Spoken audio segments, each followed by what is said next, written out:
Welcome to Loving Me Before I Love You with Tammy Nicole, the podcast dedicated to you loving and putting yourself first. Others have come first in your life for years, and you know it's time for that to change. You're about to be empowered to set healthy boundaries, confidently have hard conversations, unapologetically put yourself first, and live the peaceful life you deserve. Remember, self-love is essential, and loving yourself sets the stage for every other love in your life. So get ready to embrace self-love like never before with your host, Coach Tammy Nicole.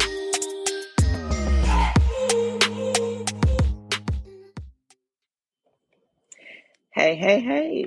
Welcome to Loving Me Before I Love You. It is Transformation Tuesday, and we are super excited as we are every week.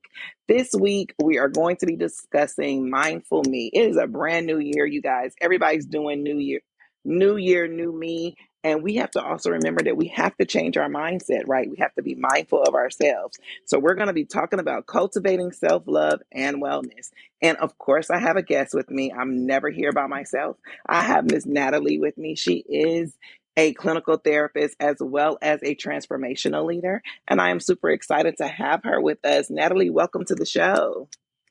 Thank you so much, Tammy. I am delighted to be here. I'm so glad you joined us. I know that it's, fresh year, new year, 2025. And so many people are looking to transform their lives. And a lot of times they just don't know how, right?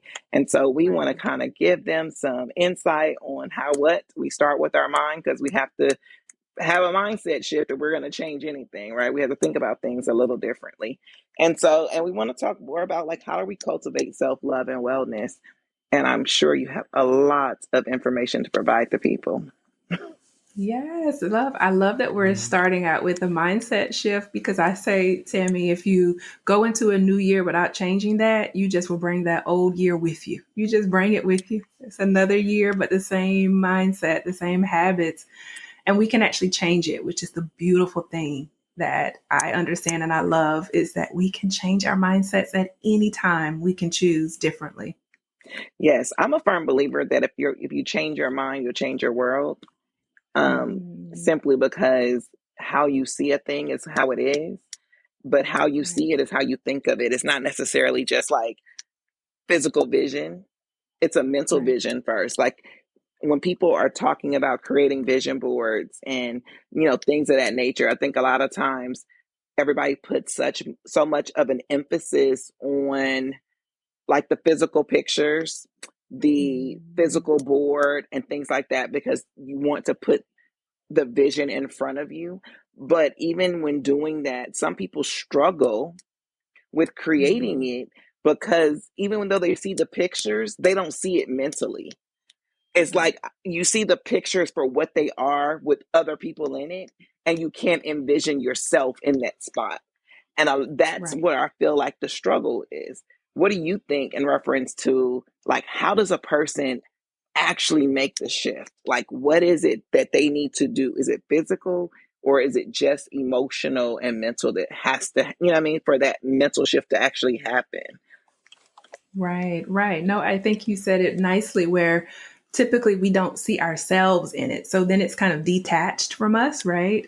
But I think there are many things that can start that process. I think the first thing is a woman with a made up mind.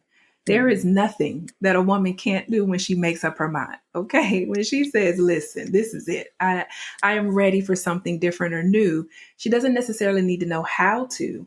She has that willingness and that openness, right? That's where it starts. But then I think it starts with taking small action. I think we underestimate the power of small steps. Even if it's her saying, I'm going to write down what I'd like to, not just accomplish, Tammy. I ask women to think about how you want to feel. Because ultimately, that's what we really want. We really want a feeling, whether it's happiness, peace, whether it's calm, whether it's fulfillment. It's usually a feeling. And so sometimes it might look like starting with, how do I want to feel this year? How do I want to feel this year? And then if you want to feel that way, I would say the next thing is you say, what do I need to do to feel that way? Or the opposite, what don't I need to do so that I won't feel that way. It really helps. Those are like small steps, but those steps really matter. Yes, I think a lot. I tend to do TikToks here and there, right? So Mm-hmm.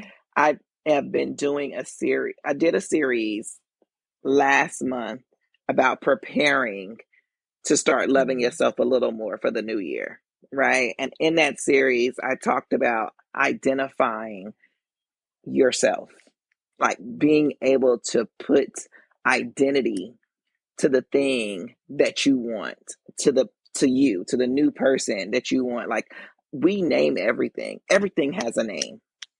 Mm-hmm. Your shoes got a name, your hair color got a name, your jewelry has a name, your shirt, everything has a name. But that name provides identity. Right. And so when we want to change or do something new, you have to give it identity.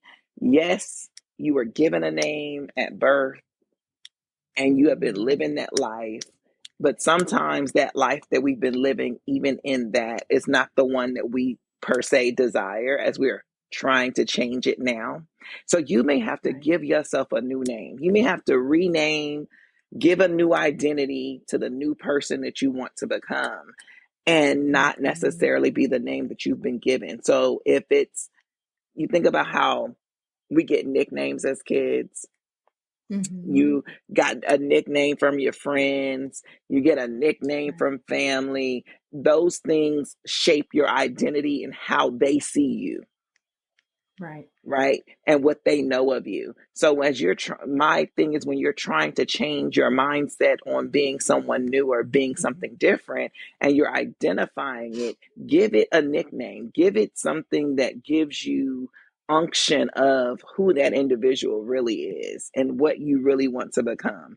And Right. therefore it kind of shifts your mindset, because you don't necessarily, it's a detachment of the old self, but it is a attachment to the new self, to the new thing that you Right. want to possess and walk in. Right. Right. I love that. I love that because it made me think about the times when I go out with my husband and I put on my going out clothes, right? And when I have them on, my mindset changes, my walk changes, Hmm. my demeanor changes. Like there Yeah. is this change that comes over me. I'm the same person, but when you said that, what I thought of is also for women to understand that she's not outside of you, she's in you, right? That person that I become when I go out with him is the Hmm. same person I am when I'm working with my kids. I just allow her to come forward. And I think that's also a part of this identity that you're talking about, that Hmm. women connecting to who they are, maybe a part that they've neglected, that they Yeah. haven't given a lot of attention to, but she's there. She's Yeah. there. And connecting to that part of us is so powerful in that identity shift. Yeah. I think, again, would you say it's the same person? It's just a different part of them. It's like there's so Mhm. many different pieces of us. Sometimes we tap in Mhm. and sometimes we don't. But recognizing and understanding, like, who is she? Mhm. Like, who is she? Like, who I'm in the literally writing a book called The Blueprint to Self Love for Wow. Moms. I'm hoping I release it next month. That's the goal, right? But Yes. in that, I really talk about how when we're rediscovering ourselves, it's the woman behind the role. It's when you Mhm. remove the role of mom, when you remove the role of wife, when you remove the role of the profession, when you remove all of those things, who are you? Right. And who you are is not, it's multifaceted. It's not single Mhm. dimension. And I think a lot of times we are so focused on being single dimensioned for certain people. It's like, as a mom, I am just this, and this.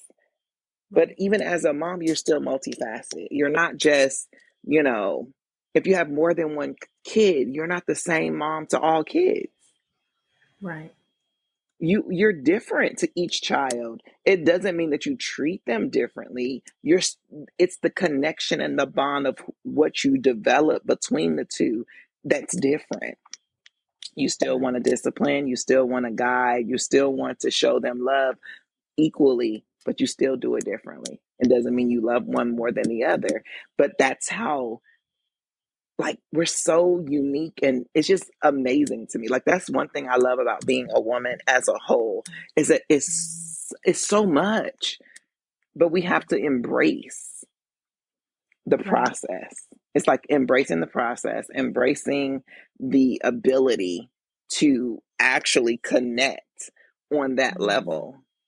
Right. So when we talking about like that, you gotta love yourself, right? Like, what do you think are some of the key barriers to women actually moving in the direction of shifting their minds and loving themselves a little more? Mm. Yes. Wow. I love this conversation. One of the barriers that I think of is our mindset or our belief systems around what that looks like. So if I'm loving myself, then that means I'm not loving others. If I'm loving myself, that means I'm selfish. If I'm loving myself, then that means I'm doing nothing. Like all of those core beliefs, those mindset shifts that have to happen. But loving yourself is okay. It is acceptable. It is what you are to do. I mean, in order for us to do all that we do, there has to be a component of self-love. For an example, when I'm exercising, this is a true story. I am telling myself how much I love myself while I'm working out. Like, I Hmm. love you so much, Natalie. Because my mind will tell me to stop. My mind tells Hmm. me to give up. My mind tells me you can do 15 other things. And I am exercising and just saying to myself how much I love you. I love you so much that I'm doing this for you. And so that mindset shift has to happen there. Like sometimes I Yeah. think we shouldn't tell ourselves that, right? But I do. I'm intentional with that every Mm. time I work out. And I feel the love that I'm giving back to myself because I'm worthy of it, which is another mindset shift. Women have to remember that they're worthy of the love that they give. They're worthy of the Hmm. love that they want to receive. Yeah. You mentioning that from the wellness perspective. Wellness is self-love, and a lot of us don't take the wellness piece super serious. I'm Mhm. included. I'm not even, I'm a whole self-love coach and still Mhm. struggle in the area when it comes to like exercise. Now, will I try to eat right? Absolutely. But exercise is not on my agenda.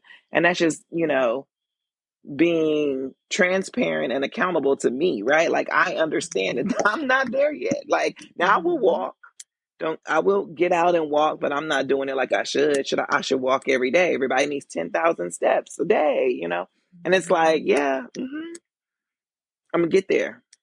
Right. But being able to connect that your health, being healthy, is Mhm. a direct correlation and relationship with loving you is super important. I think a lot of times we don't think about the things that we do towards ourselves, and be it loving ourselves or lack thereof, you know, Right.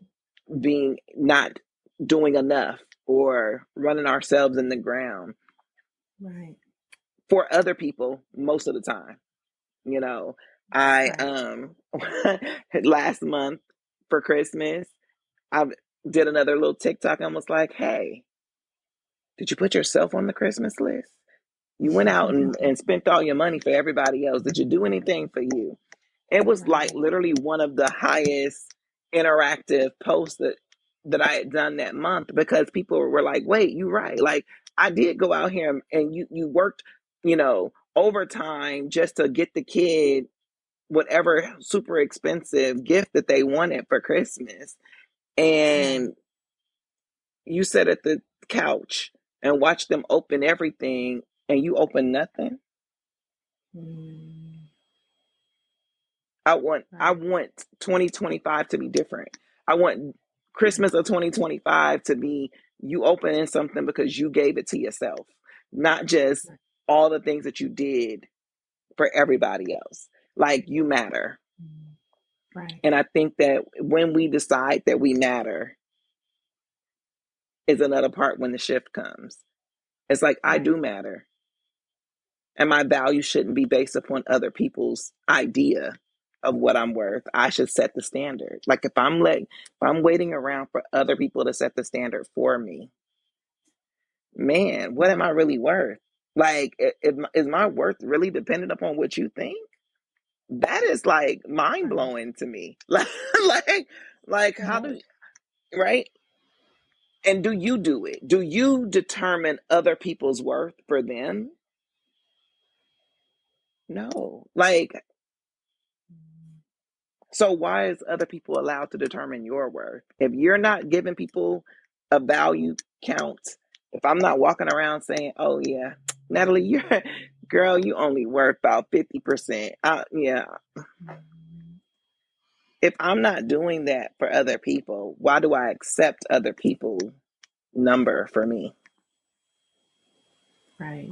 Right. And I think that conditioning, so much conditioning on how we should be and how we should behave and how we should think. And so sometimes I don't even think, Tammy, it's intentional Oh, with our lack of self love, which we could define maybe as self neglect. I don't think it's always intentional, right?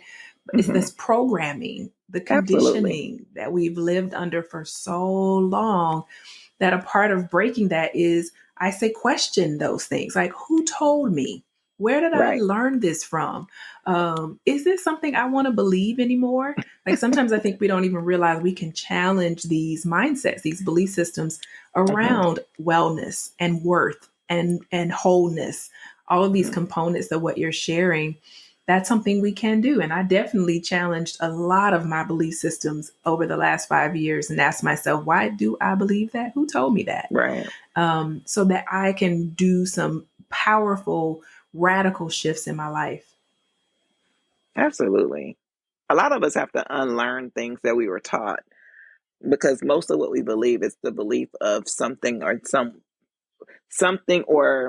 from someone that we trusted. It's like whoever we trusted, be it parents, grandparents, aunts, uncles, whoever it was that told us these are the things that should happen. We trusted them, we loved them, we believed them, and we just simply complied. And now as an adult, it's like, oh no, like you said, question it. Ask the question of why. Don't just accept because of who said it. Right, right, I think right. about the Or I've been Bible. this way all my life. Go Right. ahead. Right. But I think about the Bible, and then the Bible itself said you have to study to show yourself approved. Like it's not just about what somebody tells you. Your relationship with God is based upon your relationship with Him. You can't get to heaven on your mama's relationship with him. You can't get to heaven on the pastor who you love so much and go to church. And so like you can't get to heaven on their account. You have to do it on yours. And so when I think about that, I immediately think about, well, why do I believe what I believe? Period. It doesn't matter what it is. It's about everything, all encompassed. So inclusive of myself. Why do I think or believe the things about me? And are they rational? Do they align with me? When I think about those things, am I like, yep, that's it. That's where I fit. Or am I like, no, that ain't even my zhish. Like, something's got to be different. Like, something's wrong. You ever say, like, I don't fit? Why am I around? I don't fit here. And I just think that as we're in this new year, understanding where you fit is important, but it's not just about fit in society, it's fit within. It's like, are my pieces, do I have all the pieces that I need? Yes. Are they in the right order? Probably not. Do they are they connecting, appropriately? Probably not, because we lack self-awareness. Right, which is a key to what we're talking about, like being in tune. And that's one of the things that I enjoy doing, Tammy, is teaching women how to breathe, because the breath helps you to connect. It helps you to Mm, connect with your body, your emotions, connect with your thoughts. Like it just connects you. And so a lot of the times the shift has to happen because we're so disconnected. We're so disconnected. And so when you connect, then you recognize, wait a minute, like my breathing is fast, or my breathing, I'm holding my breath, or my breathing. And so the breath teaches you about how you're living. And it's a mirror. It's a mirror on how you're living. And this awareness grows with the woman being able to say, now I'm aware that I'm not satisfied with life, or I'm aware that I want something different or more. Like, it connects them to be able to make those types of connections. But awareness is key. It is so key. And spending time with yourself can also help. Yeah. Girl, dating yourself. So the most important relationship I feel like anybody can ever have is with themselves. Mm-hmm. When I hear, and I mean, just in general, but when I hear women talk about the dating world and how they can't find their person and, all of those things, a lot of times I feel like we lack finding the one because we don't know the one, and that one being ourselves. We don't know who we are. We're just showing up based upon what we think, based upon what other people have said, based upon what we see other people doing and what we kind of like want, but we just show up. And so a lot of times, if we ever took the time to have that real relationship with ourselves, we would not even have to have so many downfall relationships in the dating world, because you would cut some stuff off from the gate. You would have certain questions already kind of like lined up in your mind to make sure that they're in alignment with who you are, and say, oh no, that won't work. Yeah, it's nice to meet you, but that won't work. But what we tend to do is desire the companionship of just having someone to talk to, having someone to interact with, and we just dive deep. And then we start actually liking them for, who they are, but we still know it will never work. But we just keep going and going because we just want it. We just want that attention and that connection that doesn't align with who we are. But Right. we got to have a Absolutely. I relationship with think, us. yes. And some people will say, Tammy, it's not just the important relationship with self, it's the only relationship, because all the other relationships we'll have in our lives are a reflection of the relationship we have with ourselves. That's And I didn't 100%. always know that. Yeah, I didn't always know that. But as you grow with this relationship with yourself, you'll recognize those other relationships are just mirrors of your relationship with yourself. Mm-hmm. And that calls you into accountability, right? That can cause you into responsibility and discipline. And I've been there. So for those who are there, no judgment, because I get it. But the Yeah. more I develop that relationship, the relationships externally, even the relationship with God, is still a reflection of the relationship I have with myself. So yeah, it's very powerful. Yeah, absolutely. I think when you have conflict with people, it is always a conflict within you.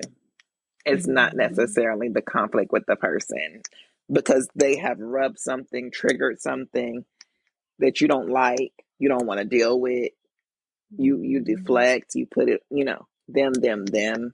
And not to say that people don't do things towards us that rub us the wrong way or what have you, because just as much as you're there, the relationship you have with them is a reflection of you, you are also the reflection of them on the other side, right? And so they're going to be, and the point of the relationship should be that even in the friction, you're growing and learning more about yourself, that you're adjusting and growing areas that need to be developed. Like, that's Right. the ultimate point. Um, my very first book was called I Married My Father, Understanding How DNA Plays a Part in Choosing the Right Mate. And the whole Wow.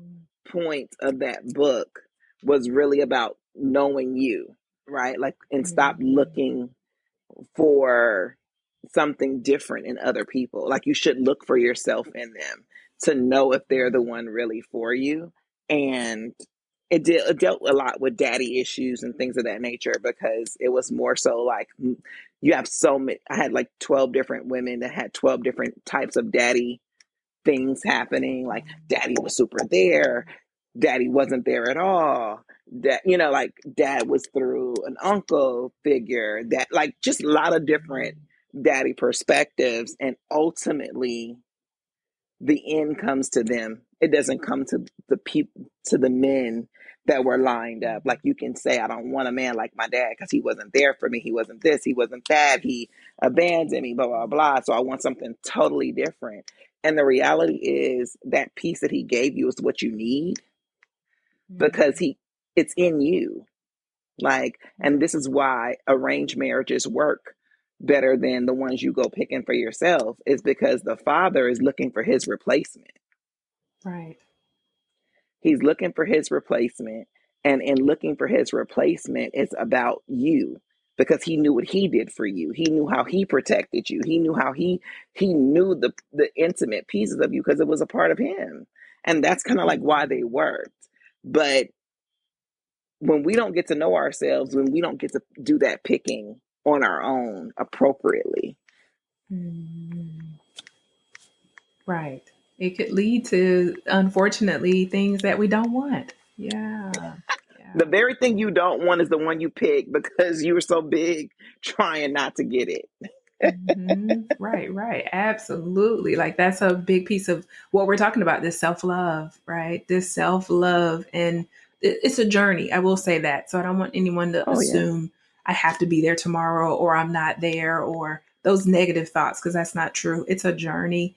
And as you continue to evolve and grow, you have to continue to build that relationship with the evolution of yourself. But Absolutely. sometimes I think we have a relationship with our, I call it expired self, right?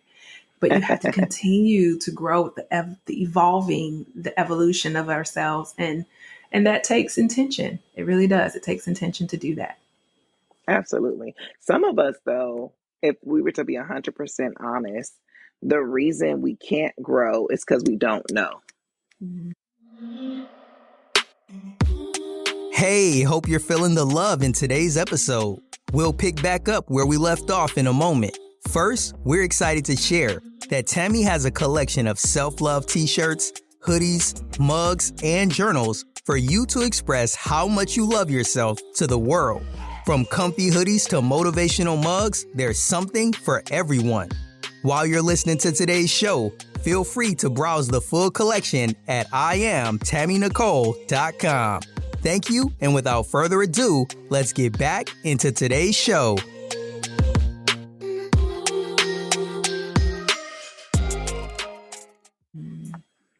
And as you mentioned, the expired self, and it's like having spoiled milk in the refrigerator because you don't open it enough. You know what I mean? Like it's in there. You bought it for a reason. You may have used it that one time and then you never went back to it, and you don't go in the refrigerator enough. And then you go in and it's like, man, this is spoiled. But why is it spoiled? Why didn't you use it? Why didn't you drink it? And it's like, because you didn't feel like you needed it. But you need yourself. Like you need everything in you and you have to use it. But you don't grow because you don't know. And you have to know you. Like you have to get to know that person. Even the expired person, you need to know who they were. You need to know what they needed in order to grow beyond. Sometimes it's like, oh man, we can't even move forward until you handle what's sitting there. Right, right. Absolutely, absolutely. This is good because I know that there are women at many places on this, right? The ones who have recognized this, the ones who are in the middle of knowing this, and then the ones who have grown from it. And I just feel like we all can benefit from what we're talking about, this journey of self love and being intentional, like you said, using what's there, connecting with ourselves. Absolutely, absolutely. So I have another question. Like when we are trying to love on us, what role does boundaries play? When we're loving on ourselves, where does boundaries play? I think boundaries help us to know where the line starts and stops. Hmm. So when you're loving yourself, you have to have an idea of where is my line? Where do I stop? What do I allow? What do I not allow? What do I want? What do I not want? All of that helps to set boundaries. And so when you kind of have those experiences and knowing those things, it really helps setting boundaries easier, because then it's like, I know where my line is. I know what I want, I don't want. And now I'm just enforcing what I want or don't want. And that requires you to love yourself enough to set those boundaries. Yeah, I used to say boundaries without consequences is just something to talk about, because you have to, be able to enforce them. And when you're enforcing them, it's like, even for yourself, there should be a consequence. If I can set a boundary for me and I don't adhere to that boundary, if my boundary is I am not going to tolerate someone disrespecting me, right? Like, I'm just not going to tolerate it. Then if I turn around and allow the disrespect, then I've disrespected myself, right?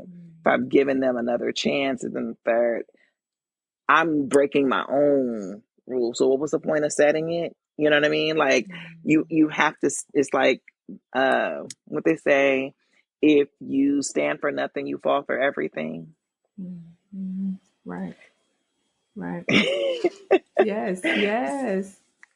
So I just think boundaries are super important. And I think that they provide a parameter and a guideline of where you're going. Like, why are we, if I'm going to love myself to whatever capacity, because you could be starting small, waiting to, wanting to grow it, whatever that capacity is, the boundary allows you to focus on, where are my rules? Where do I, like you said, where do I start? Where do I stop? But it gives you leverage of knowing how far you should go. Right. Absolutely. I think so. And with the self-love, it also helps you with the courage to express those boundaries, right? Enforce those boundaries. I love myself enough that I'm going to stand in courage to do that. Because sometimes it takes courage to enforce a boundary, set a boundary. But it's, I love myself enough that I have the courage to do that. Mm-hmm. Absolutely. I do think it's not easy, and none of it is easy. It's necessary, right? Mm-hmm. Loving yourself is not always easy, just simply because of the dynamics of what's required. And a lot of times when we think about doing it, as somebody will say, it's selfish to do it, but at the same time, it's necessary to do it, because as much as you want me to love you, there's nothing that I can give you if I haven't given to myself. Like, how do you pour from an empty cup? How do you give what you don't have? Mm-hmm. Right. And I think we And how had, do you? unfortunately, go ahead. Yeah, No, go ahead. pause. Go. So I think, like, a lot of, like, when you really think about it, it's more so like, if I'm loving on you, but I don't really know how I want that love to come. You could be giving me love from your perspective, but it's not necessarily what's fulfillment to me, Right. because I haven't really given it to myself to recognize it. You know what I mean? And it's like, yes, there can be a chain reaction of other people can refill my cup for me, but can they? You know what I mean? Like, but can they? Everybody should fill their own cup, and the things that other people give should be overflow. Right. And I think that has to be taught more. Yeah, I think that has to be taught more, because we've been conditioned the other way around, right? If everybody else is happy, I think about on Christmas, as we talked about that earlier, if everybody else is happy and smiling, then I should be happy. Or if I cook the meal and everybody's enjoying it, then everybody else is happy, then I should be happy. And that way of thinking has gotten us here. But to recognize what you said is, it starts with me first. It starts with me first, and me recognizing that I need to know. And I think that's scary, Tammy. I think that's scary for women to feel like, oh, I should know, or I should be in control of this, or I should. That sometimes that responsibility can be scary, and so if people find themselves there, I totally get that. But it Mm-hmm. also can be the most freeing thing as well. It can also be Mm. very freeing. Yeah, I agree with the free part because it does. To me, self love free you from people pleasing. Mm-hmm. It frees you from the bondage of having the validation of others matter so much that your own affirmation doesn't. You know, Mm-hmm. Right. um, I think about as a mom and as a parent, how do you teach? So, like, we've already discovered and acknowledged that we were taught from the ground up the wrong way, right? That we Mm-hmm. have a lot of unlearning to do. But if we're parents now, how do we teach our children so that they don't have to go through a bunch of unlearning? How do we Mm-hmm. get them on a better path, on a different path, on a path that says, you know what, you do matter and your feelings are important and what you want out of life is important beyond me as a mom telling you what to do? Right. How do you teach parents how to evoke self-love in children now versus waiting for them to get 40 years old to decide they haven't loved themselves in 40 years? Mm-hmm. Right. Right. Because if you're not careful, you'll continue the pattern.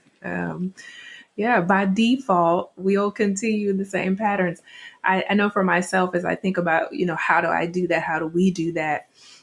It really is me thinking about how I want them to feel and making sure my behaviors are creating that experience for them, to teach them that self love and not have them to go through all the things we're doing to undo. And really reflecting on myself, like, why did I say that? Why did I do that? Or could I have done something different? Because by knee jerk reaction, we're going to do what we saw. We're going to do what we experienced. So I have two daughters and a son, so I have to be mindful in my interactions with them Yeah. and listen to them. Sometimes it's for me listening to them and asking them, how did that make you feel? Yeah. And their perception of the experience is totally different from my Yeah. perspective of the situation. So, yes, I agree with that for sure. Making those intentional changes. Absolutely. I teach my kids, like when I started coaching from the perspective of self-love, I had to start making a change so that they knew that they mattered and it wasn't just what I wanted, Mm-hmm. right? I know that we as parents are guiding children to be better adults, but they are people, right? They have Mm-hmm. emotions, they have a mindset, they have a desire. They are just age difference and lack of experience difference than you. They're not like a whole different species. They're not Right. something like they are you. Like they are like they are you with less experience Right. ultimately, right? And so what I started to do was to say, when if I'm asking you to do something and I know I'm going to get flack for this and I know people are not going to per se agree, but I promise I will expect them to be better people and not have to unlearn over tons of things I had to unlearn as an adult. That when I'm asking you to do something, if what I'm asking you to do is infringing upon who you are and what you have going on, that you say, "Hi, mom, I understand that you want me to do X, Y, and Z. I was doing this, that, and the third. Is what you're asking me something that can wait, or is it something that needs to be immediate?" Like to have that level of conversation with me, which also gives me the insight that what they got going on matters too. It's not just what I want. Right. And it allows them to put control of who they are in their own hands and not in mine. And so that's how I Mm-hmm. start to implement being able to give them themselves without putting me on them 24/7. Like, I love that. No, go ahead. I was just Yeah. saying, I love that. Go ahead. Awesome.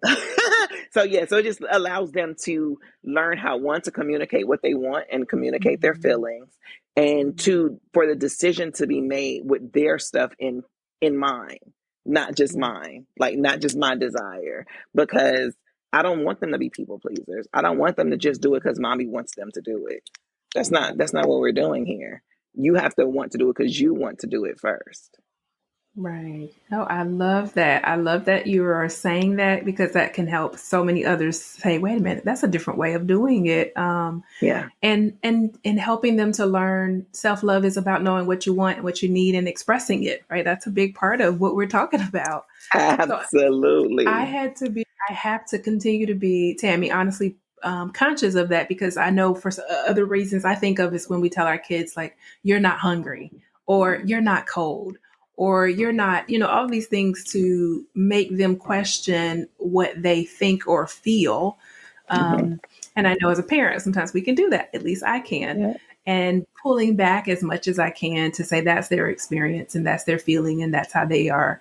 Yeah. That's what they need or want. And that's a part Yeah. of teaching them self love, right? So they can Yeah. give it to themselves or ask for those things from others. And it's something we have to be intentional with because I can hear myself saying, you ain't cold or you just ate, you ain't hungry. Right. Those And type it's like, but do we know for real? You know what I Mhm. mean? And it is something to really think about, to talk through. Like, we don't teach communication skills for real. We just move in. Right. I saw a young lady talk about how she taught her children how to be CFOs of their lives financially and things of that nature. And it was like, yeah, we I immediately said, oh, we're doing that. Mhm. You guys have your own credit cards and stuff that I manage, but I will put that Mhm. your monthly amount on there, and you can't ask me for nothing if it ain't something that I'm like solely responsible for, like rent and general food that I'm cooking. If you want something outside of what I cook, you got to use your card to get it. If you want Mhm. anything outside of general, you got to go get it yourself on your card, and don't ask me to spend a dime. It will teach them Mhm. how what money really looks like, what money Right. really is, and how much that they request so much and don't realize what it costs. It's just like Mhm. they just ask for it and voila, we do it. And it's like, where's the lesson? And so that's what I feel like Right. when we're teaching them how to love themselves, finances is included. Right. Right. Finances is included. Like I say, like self-love Absolutely. is the core for everything that we have in life. Like everything around us really starts with how we love us.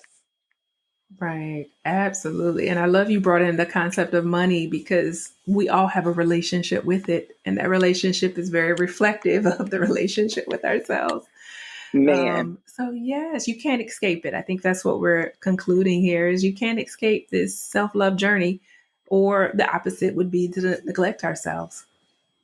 absolutely. So I want you to give the listeners a final thought on how does somebody begin a self-love journey, and what what do they do? Like if they're already on one, but they may be feeling stagnant, or like just give them some tips from like how to start and how to keep it going. Yes. Outside of what we've already shared, some people may be thinking, I don't know what to do. And I think grab a book, listen to a podcast.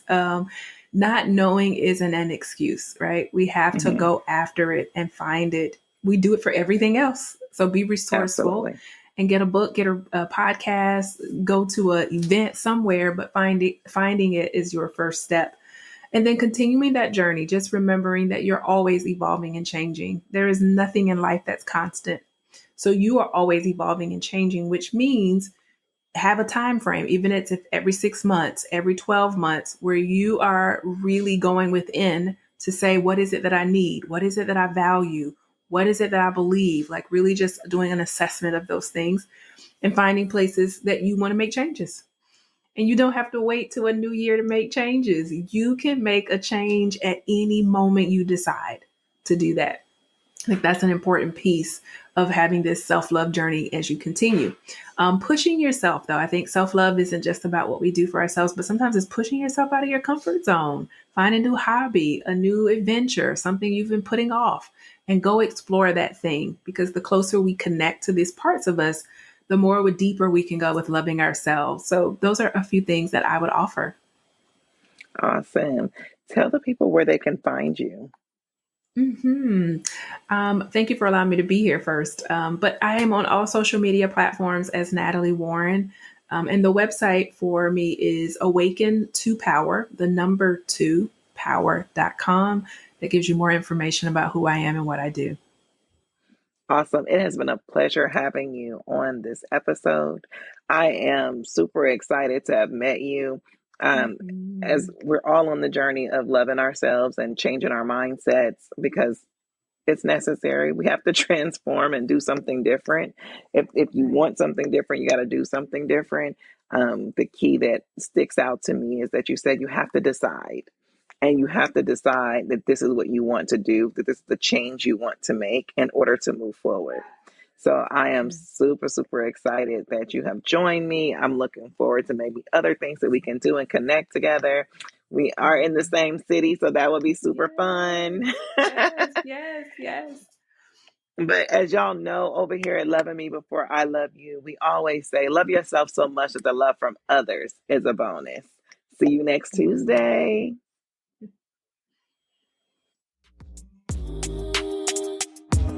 That's a wrap on another episode of Loving Me Before I Love You. If you enjoyed today's episode, please take a second to show your support by subscribing and leaving a positive rating and review on Apple Podcast, Google Podcast, iHeartRadio, and Spotify. Stay connected with Tammy. Make sure you're following her on Instagram and TikTok at Coach Tammy Nicole. If you like to work with Tammy or have any questions you like her to answer, please head over to www.IamTammyNicole.com. Until next time, always remember to love yourself so much that the love from others is a bonus.